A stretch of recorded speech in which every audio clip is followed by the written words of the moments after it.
So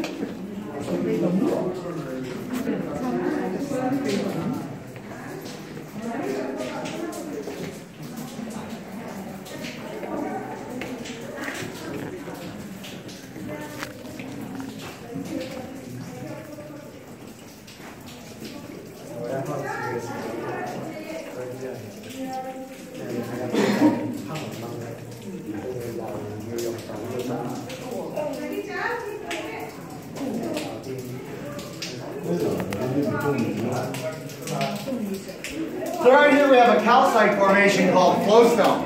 Calcite formed as water leaches down through the limestone. It picks up calcium carbonate, leaves as deposits on the walls, the floors, the ceilings. Pretty much anywhere the water touches, it's going to leave calcite behind. And when it's dripping from the ceiling, they call it stalactite when it's growing up. Now you'll notice it's very white up at the top with some green from the moss. And then down here it's a little bit more gray and brown and even blackening spots. That's from over the years as people come down through here. This is where they can reach, so this is where they tend to touch. When you touch calcite, the oil, hang on a second, I gotta go ahead and go, hold on. Okay. So, like I was saying, when you touch calcite, the oils from your hands leach into the stone and stain it.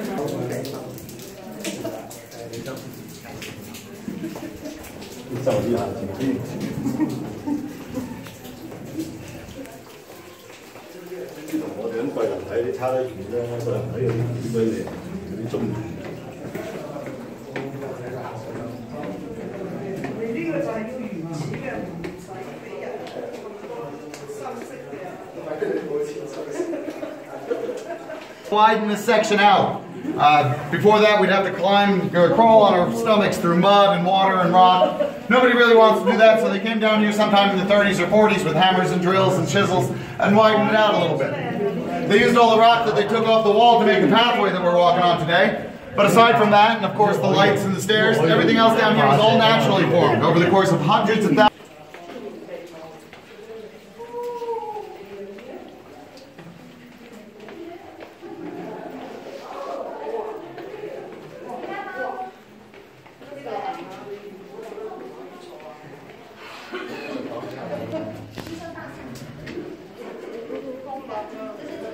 So right here we have claustrophobic's corner. It's the tightest squeeze in the entire cavern. It's only a couple of feet long, so if you can make it through this part, you can make it through the rest no problem. Just watch your head as you're coming through, and take a look on your left. You'll see a great example of a stalactite column and a neat little grotto.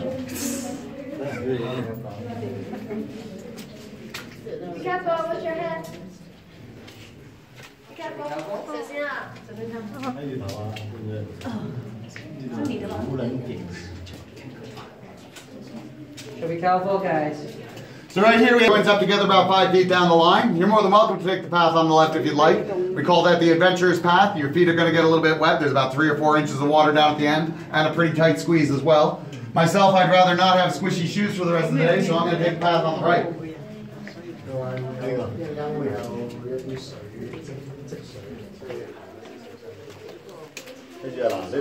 And just watch your head as you come through here. We got a low bridge.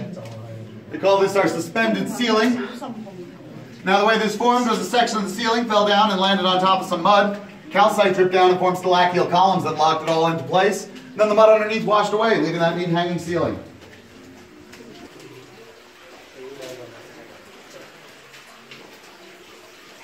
And right here we have the monster's lair.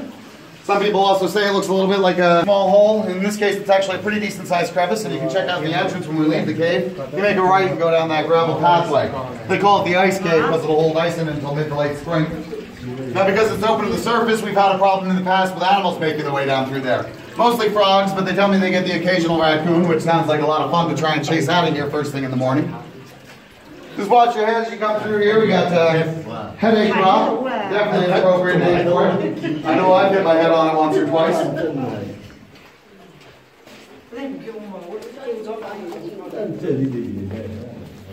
And just watch your step coming around this corner. This little outcropping here tends to force people off the path and into the puddle.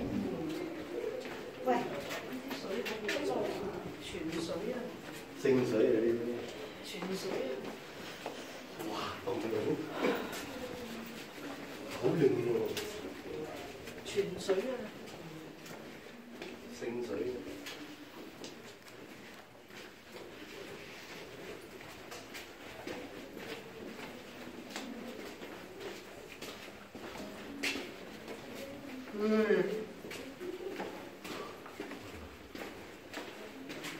one of the things I get asked about a lot is, did we carve out these ceilings to make them so flat? And the answer is no. What happens is limestone's a sedimentary. And then on the left here we have the giant's foot. See his toes there? Looks like he could use a pedal. The more time you spend down here, the more things you start seeing. It's probably something in the air, so breathe deep for a good time.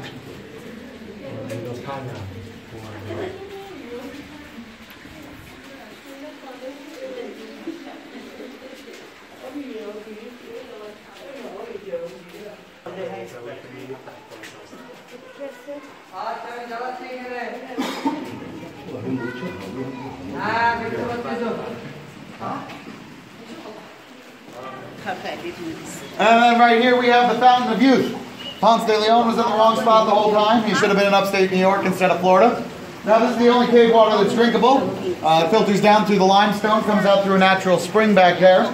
Either of these two pools here is safe to drink from. Help yourself if you'd like to try. I drink from it just about.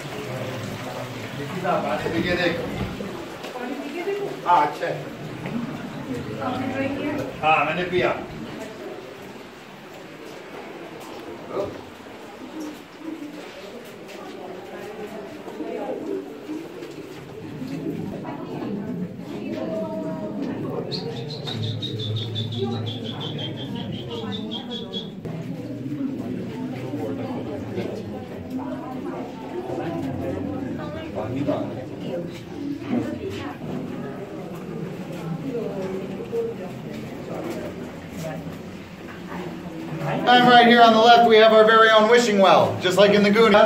I know at least my wishes will come true. And on your left right here we have the 100-foot underground waterfall. So called because it's 100 feet underground. Don't worry, the real one is coming up. We're almost there.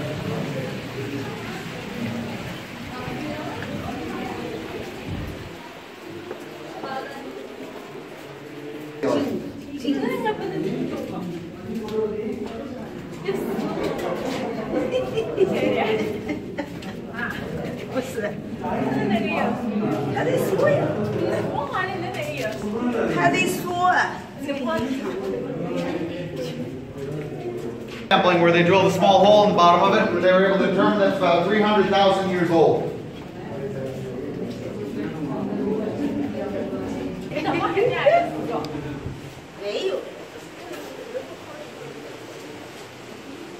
So as you can hear, we're coming up on the waterfall. Now the way that's formed is there's an underground river they call the Lost River. Nobody's exact underground or so. Makes it kind of hard to pin down an exact location on it. They know it exists though, and that it's fed into by a number of ponds and swamps in the area because they've done dye testing, where they add dye to the pond and swamp water and are able to trace where it comes out. They find that some of it comes out through a small hole in the ceiling, forming our waterfall. The rest of it to the cave goes about 2.5 miles before it comes out by the Coldskill Creek.